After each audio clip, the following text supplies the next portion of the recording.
Kia ora, Year 9. This video is to help some of you who are asking me questions about the relational and extended abstract equations yesterday, and we were running out of time in class.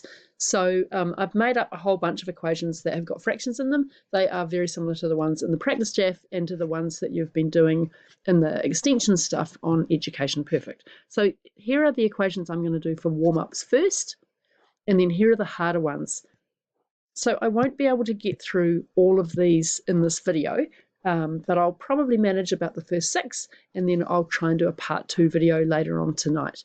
If you're watching this and you're going, these look really horrible, that's totally fine. We're not expecting everyone to be able to solve equations like these in Year 9, and there's heaps of unistructural and relational work that's already in the videos I've done for you. Okay, so don't freak out too much with these ones.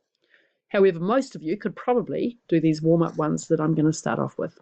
So remember, the thing about solving an equation is we're keeping it balanced. We do the same thing to both sides of the equation all the time, and then we can't really go wrong. So let's look at this first one. We've got 4 times x plus 3 is equal to 7. I'm going to start by expanding the brackets. So I've got 4 times all of this, which gives me 4x plus 12 equals 7. 4x, subtracting now 12 from both sides, 4x equals negative 5, and then dividing both sides by 4 gives me x equals negative 5 over 4.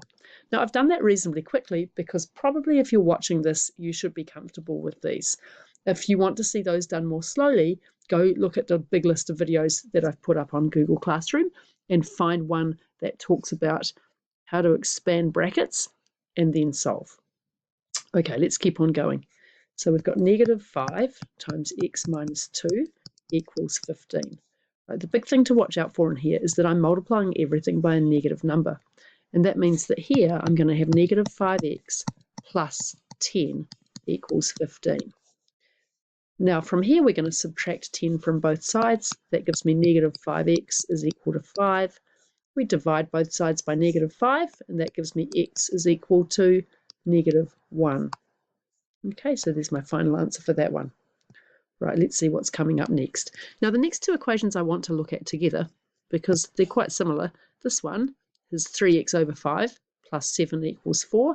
This one has got nearly the same thing, but all in the fraction. So I did it like that on purpose to make sure that you're really thinking about the order that we perform operations in. So let's start with 3x over 5 plus 7 equals 4. Well, remember, way back at the start of equation solving, we looked at building equations up from starting with, I'm thinking of a number, and then what have I done to it? So I've times it by 3, and then I've divided it by 5, and then I've added 7 to it, right? So that's how that one gets built up, 3x over 5 plus 7, and out pops 4. So to undo, we go in backwards order. So with this one, we'll have 3x over 5 is equal to negative 3, right? So I'm taking the 7 off both sides. Timesing through by 5 gives me 3x equals negative 15. And now I'll divide through by 3, and I'll get x is equal to negative 5. So on to this next one. We've got 3x plus 7 over 5 plus 7 equals 4. Well, remember that this is saying divide the whole of that numerator by 5. So it's the same as putting a bracket around the 3x plus 7. So in this one, the first thing I'm going to do again is to subtract 7. I get 3x plus 7 over 5 is equal to negative 3. Then I times both sides through by 5. 3x plus 7 is equal to negative 15. And now I have to subtract the 7. 3x equals negative 22. Which gives me, for a final answer, x is equal to negative 22 over 3. Now, I can't simplify that down anymore, but I should always check whether I can simplify my fractions. Let's see, what have we got left on the warm-ups? Just this last one here, which looks a bit funny, but it's not really. So I need some space for that. Where are we? 7 minus 3x over 5 is equal to 5. I'm just going to take off 7 from both sides and separate the numbers from the x stuff. So I've got negative 3x over 5 is equal to negative 2, right? So what am I doing here? I'm taking away 7. Now we'll multiply both sides by 5. That gives me negative 3x is equal to negative 10. Right, so I'm putting these loops back in, You can have them if you want them. And when you're doing harder problems, they can help. Now we're going to divide both sides by -3. So that gives me -10 over -3. I don't want to leave it like that. A negative divided by a negative, we always express as a positive number. It's a really strong convention in maths. So that's my final answer for that one. X is equal to 10 over 3. Okay, so 5 minutes already used up just on the warm-ups. Now we're going to look at these equations that have got lots of fractions in them. But I want to talk about the general idea before we get going. When we were learning how to add fractions, for example, if we had 3/5 plus 1/7, we knew that the key was to find a common denominator, right? So here, we'd write it like this. Something over 35 plus something over 35. So we're looking for the lowest common multiple of 5 and 7. What did I do to the 5? I times it by 7. So that's what I have to do to the 3, right? What did I do to the 7? I times it by 5. So that's what I have to do to the 1. And then we can chuck them in together, and we get 26 over 35. So we're going to do exactly that idea, only now we're going to be working with some algebraic expressions. And as we said in the warm-ups, we think about this fraction line as forming an invisible bracket. Okay, so pause the video here, we're 6.5 minutes in, and just have a go on your own at maybe try the first 2 or 3. Don't do too many, because if you're getting them wrong, it's going to be, you're going to need to learn from all of those mistakes. So just do the first couple. Okay, here's the first one. So 3a plus 1 over 4 plus 2a take away 1 over 5 is equal to 2. So I'm going to straight away put my brackets in here so that I don't muck up a couple of things, my fraction work, and also what I'm going to do with negative numbers if I've got any.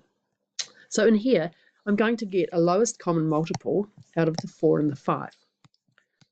So we're going to have something over 20 plus something over 20.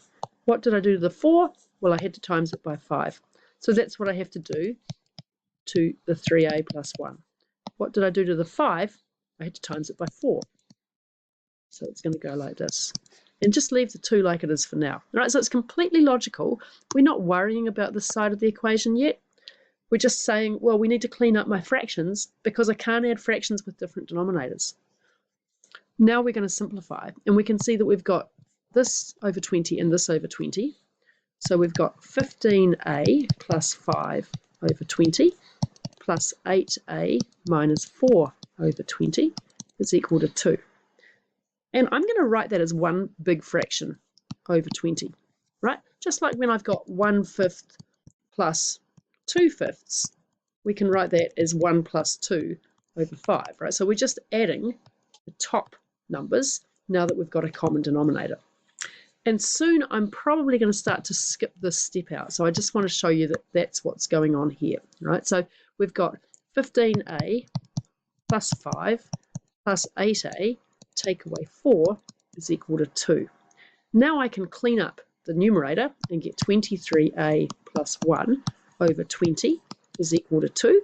That gives me 23a plus 1 is equal to 40, right, because I'm timesing both sides through by that.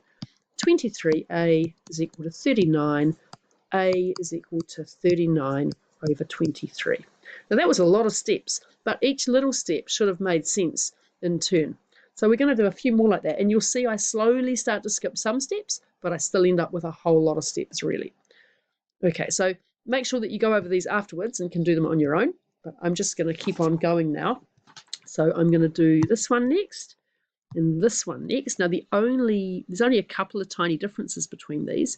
I've just changed some pluses and minuses around, and I've made this a negative in here, and I've chucked in a 5 in there.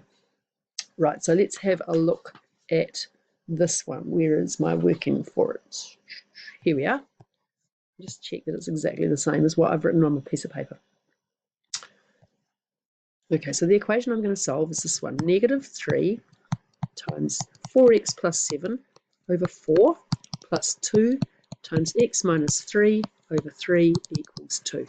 I need to start by getting a common denominator, and it's going to be 12. So here we need to times all of this by 3. That gives me -9 times 4x plus 7. And here we've times the 3 by 4, so I have to times numerator by 4. So I've got 8x minus 3 is equal to 2. And now I've got a common denominator of 12. So if I times both sides through by 12, I get this.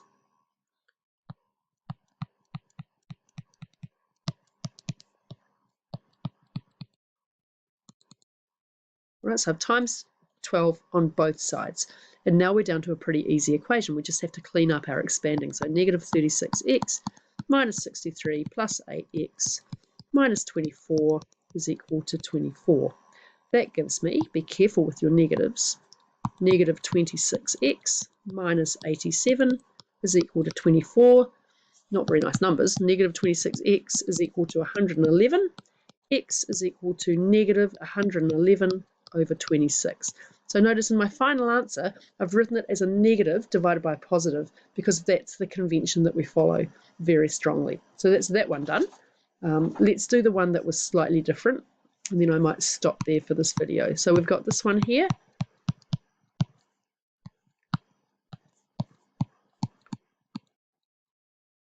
So just big red flashing lights when I see negative signs with brackets and fractions. I just have to watch out. First thing to do is get your common denominator. So it's going to be 15. What did I do to the 5? Well, I times it by 3. So negative 3 times 3 is negative 9. So negative 9 times 4x minus 7 minus, right, what did I do to the 3? Well, I times it by 5. So this will become minus 10 times 5x minus 3, and that equals 2. So here we've got negative, let me just look at this first. So the first thing I'm going to say is I've got a common denominator here of 15. So I'm going to multiply both sides through by 15. That leaves me with this. Negative 9 times 4x minus 7 minus 10 times 5x minus 3 is equal to 30. And now we expand the brackets and we watch out for those negatives. So negative 36x plus 63 minus 50x plus 30 equals 30. What does that leave me with? Let's see. Well, cleaning this up gives me negative 86x. And then just doing this mechanically, I can see I've got 63 and 30 here. So I've got 93 here, and then I've got 30 here. Some of you watching this, I'm sure, will have spotted that we've got 30 here and 30 here, so we can just subtract the 30s from both sides. You're going to end up in the same place, okay? So here we're going to get negative 86x is equal to negative 63. So x is equal to 63 divided by 86. Now we have to look at that for a minute because we've got two reasonably decent sized numbers. Neither of them is a prime, so we just need to check for common factors, but we don't have any. Just thinking that through. So that's fine. That's going to be my final answer for that one there. Okay, guys, I'm going to leave it there for now, but I'm just going to leave you with these other equations that I will do later. You might want to have a go at them before I get this video, the next video made. So I'll just tell you which ones are similar. These ones, you're just going to have to think about how they're a little bit different. They're actually easier than these ones in some ways, but that's what I'll do in part 2 of this. Thanks for watching, and I hope the first day of level 4 lockdown has gone okay.